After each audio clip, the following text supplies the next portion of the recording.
Shalom. First, I want to give all praise, honor, and glory unto Yahweh, Bahashem, Yahweh Shai, Bahashem, HaKadosh. Double honors to the apostles, bishops, and elders of Great Millstone from whom I learned this truth.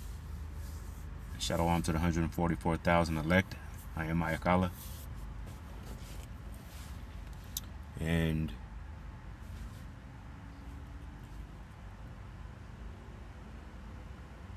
I'm going to go right into Psalm chapter 25. And this is a prayer of protection, guidance, and pardon. It's a psalm of David. It says, "Unto thee, O Lord Yahweh, do I lift up my soul. O my power, I trust in thee. Let me not be ashamed. Let not mine enemies triumph over me. Yea, let none that wait on thee be ashamed. Let them be ashamed which transgress without cause. Show me thy ways, O Lord Yahweh. Teach me thy paths. Lead me in thy truth and teach me. For thou art the power of my salvation. On thee do I wait all the day. Remember, O Lord Yahweh, thy tender mercies and thy loving kindness, for they have been ever of old. Remember not the sins of my youth, nor my transgressions. According to thy mercy, remember thou me for thy goodness' sake, O Lord Yahweh. Good and upright is the Lord Yahweh.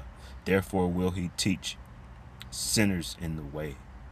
The meek will he judge and the meek will he guide in judgment, and the meek will he teach his way. All the paths of the Lord Yahweh are mercy and truth unto such as keep his covenant and his testimonies. For thy name's sake, O Lord Yahweh, pardon mine iniquity, for it is great. What man is he that feareth the Lord Yahweh? Him shall he teach in the way that he shall choose. His soul shall dwell at ease, and his seed shall inherit the earth. The secret of the Lord Yahweh is with them that fear him, and he will show them his covenant. Mine eyes are ever toward the Lord Yahweh, for he shall pluck my feet out of the net. Turn thee unto me, and have mercy upon me, for I am desolate and afflicted. The troubles of my heart are enlarged. O bring thou me out of my distresses. Look upon my affliction and my pain, and forgive all my sins. Consider mine enemies, for they are many, and they hate me with cruel hatred. O keep my soul and deliver me. Let me not be ashamed, for I put my trust in thee. Let integrity and uprightness preserve me, for I wait on thee. Redeem Yasharallah, O power, out of all his troubles. I'm not sure what I'm going to call this, but judgment is going out, all right? Going out on the wicked, all right? Going out on all the nations, to include Yasharallah.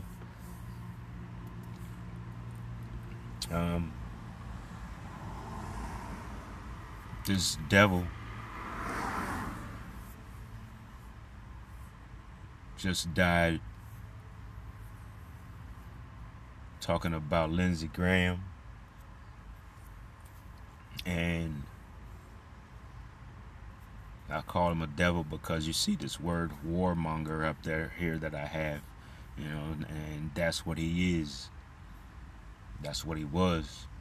Now, it seemed like a little mysterious on how he just all of a sudden just drops off the out of the picture. With this death, he had just come back from the Ukraine, So any number of things could have happened. You know, he could have. He could have. We don't. They're telling us as of late that he may have died after a tear in his aorta. All right. But when this initially happened, the first story that came out was that it was just a mysterious illness after coming back from the Ukraine. All right. And then just later on finding out that the latest thing that they're saying was talking about this aortic tear. You don't know what could have happened if he indeed is dead. All right. I know he had a lot of things that he had been working on. From what they say was might pose some problems to not only just to the so-called opposing party, but it might be some that's even in the Republican Party that didn't want him to actually get accomplished what it seems as though he was trying to accomplish. Even Putin himself or Zelensky, they who knows if they really want to see a end to this war. I know Zelensky might have his reasons for wanting to continue this war because he may be, his ass may be in a sling for what he's been doing. You know, the war crimes he's been perpetrating. And Putin, for whatever reason, may want to continue this thing because he know he's gonna in the end be victorious because he knows all about wars of attrition. All right, so he wants to take his time and get this thing done. But from what they were saying, Lindsey Graham he had been working on creating a sanctions package against, I believe, Russia. All right, and who knows what kind of package he was working on and to what degree it could cause suffering for Russia. So who knows what their reasons might be if they get involved in this sudden death of his. He was also working on a Save America Act, and just furthering Trump's agenda, so it could be some Democratic involvement in this, because they have their reasons. Right now the Republicans hold a slight lead as far as having a majority in the Senate. It's just one or two people being unalived, the right people, such as Lindsey Graham, such as this other devil, McConnell, I believe it is, who they say they haven't seen in weeks, who they say is in the hospital, but nobody's spoken with him, nobody's talked to him. There's been a couple Republicans who said they spoke to him, having a 20-minute conversation, but a 20-minute conversation could be a one-way conversation where he nod or he say nothing. McConnell responds by saying nothing, so who knows what the truth is on that. I believe him to be unalived at this point also. But so like I said, that slim majority that they're holding right now in the Senate could make all the difference between with these different acts and these different sanctions bills being passed, So who knows what could be taking place at this point, and who may have a reason for taking this man out. And in any event, with him being gone, I forget the governor's name in South Carolina, but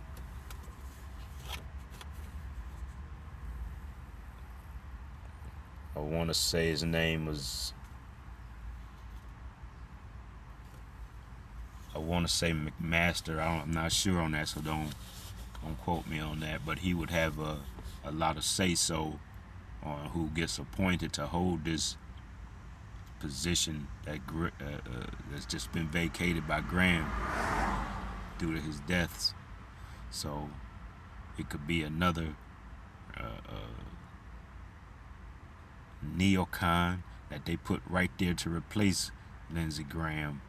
Who would vote the same way. He might not be on all the committees that supposedly Graham was on, but he would vote the same way and he would push the same agenda. All right, as far as trying to push this Save America Act.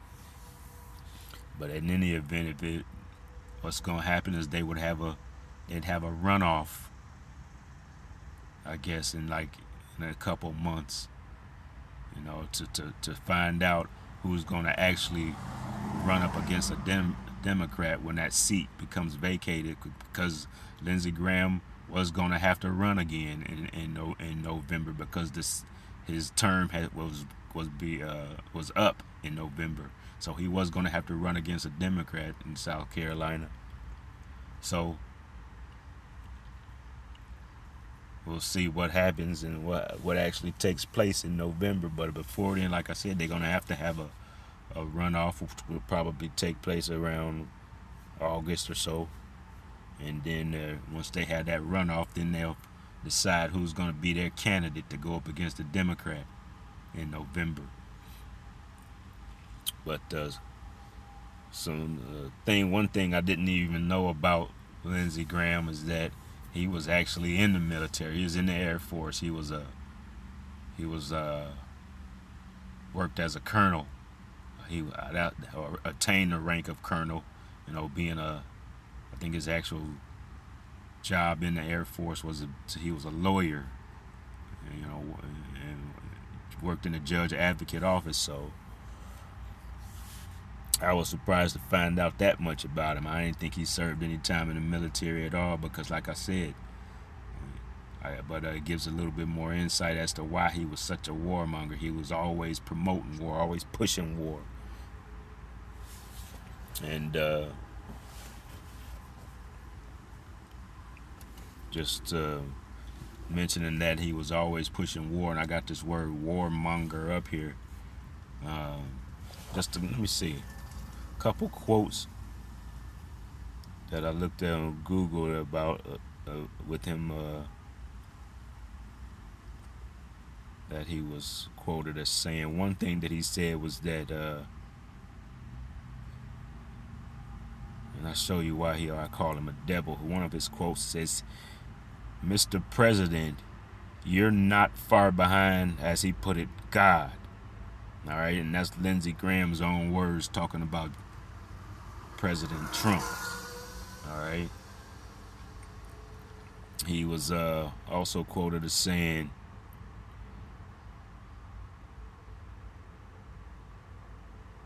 he wanted to obliterate Iran. It says Lindsey Graham was quoted as saying, "Obliterate Iran if there's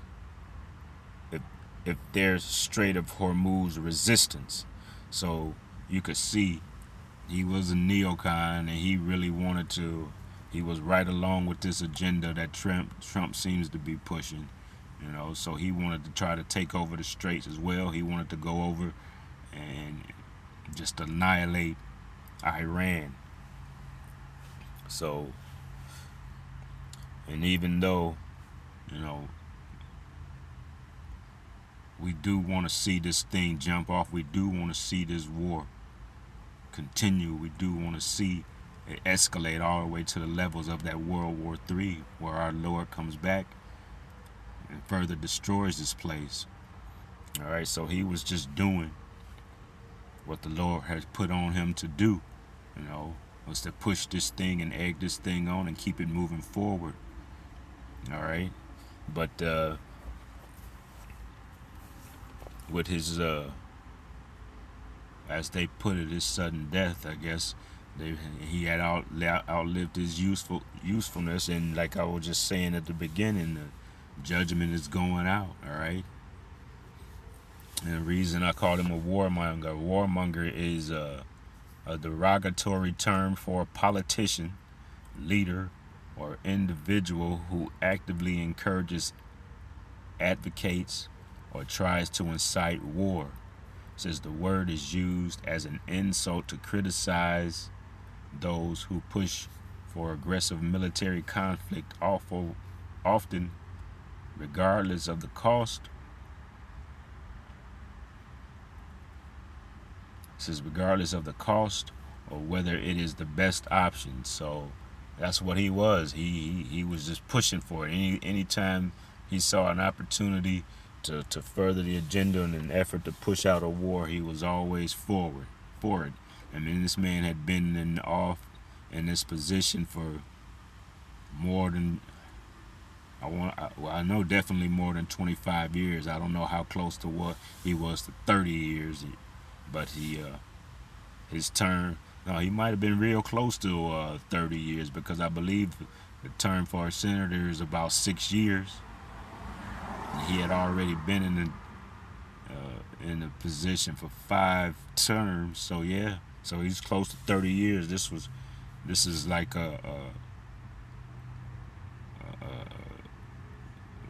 what you would call it this was his career being a politician. He was a career politician, you know.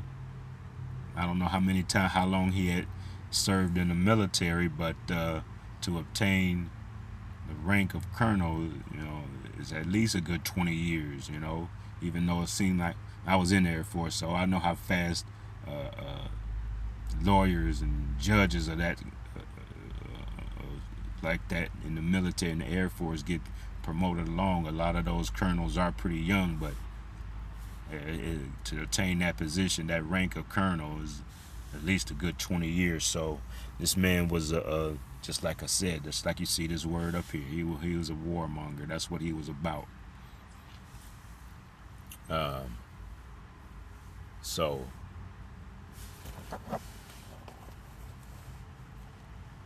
just to go a little bit further here,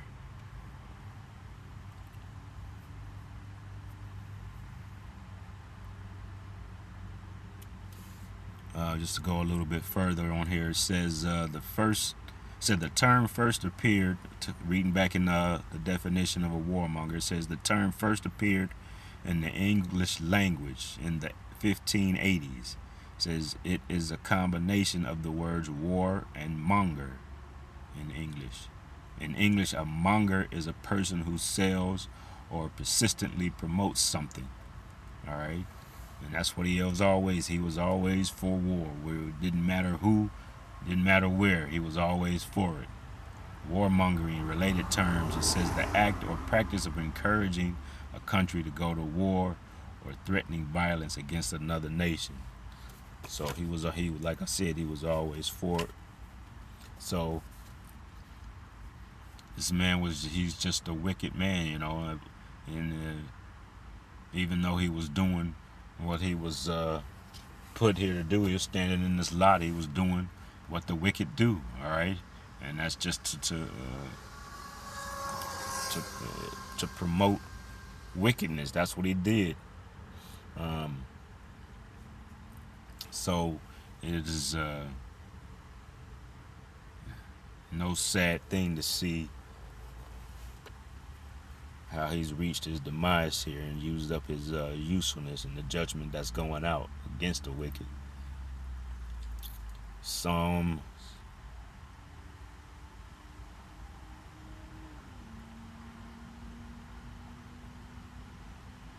and I just got a couple of these in some staying in the book of Psalms that I wanted to bring out. Psalms 108 and 13 says,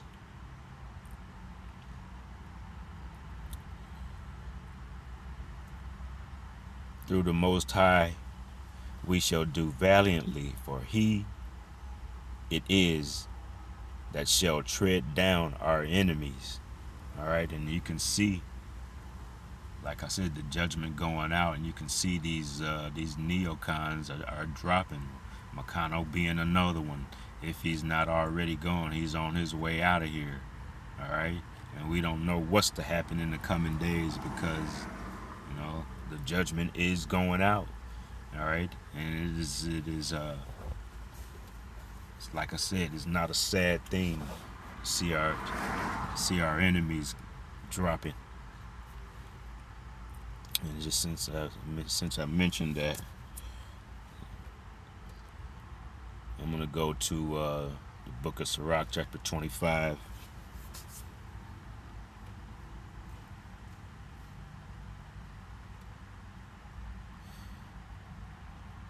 If my phone let me do it. All right. Chapter 25 and verse.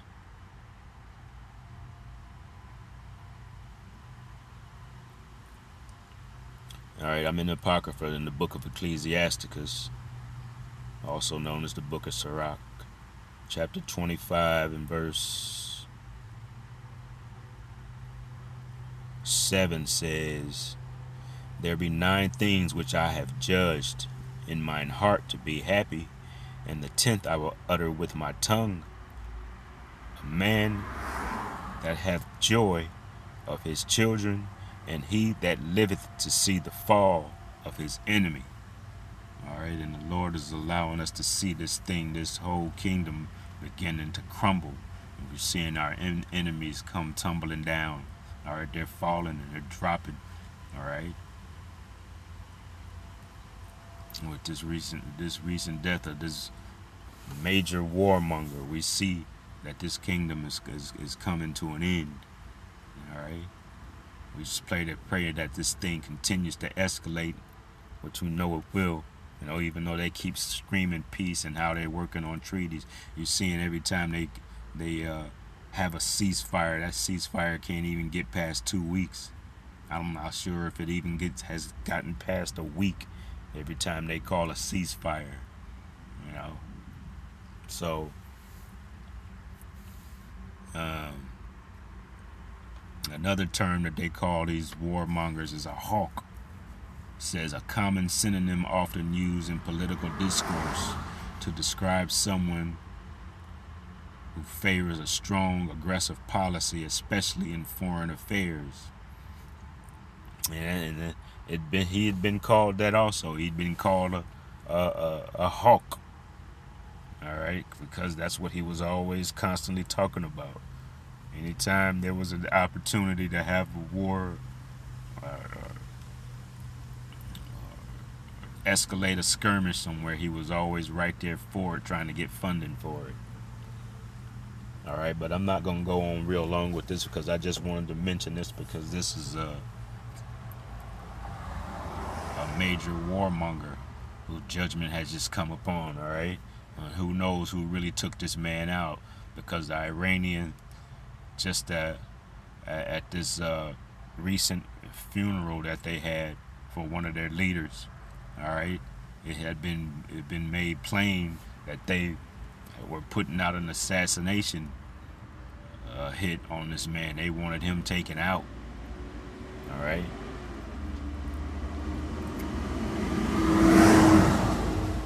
And who knows what could have been on the mind of Putin, what could have been on the mind of Zelensky, all right, in order to further their agendas, you know, to have this man taken out. But the Lord saw fit that he be taken out this planet, you know. So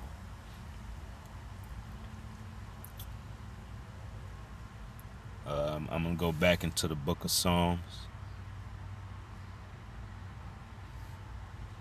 And this will be the last one that I'm going to bring out. I'm going to go ahead and end it on this one. Psalms chapters 60, verse 12 says, "Through the Most High we shall do valiantly, for he it is that shall tread down our enemies." All right, and that's what we see going on. These warmongers are falling. All right, they're being exposed and being brought down low. All right, but I'm gonna go ahead and end it there. And I pray that this has been edifying to the listener. I'm gonna give all praise, honor, and glory to Yahweh, Bahashem, Yahweh Shai, Bahashem, Raha HaKadosh, Shalom.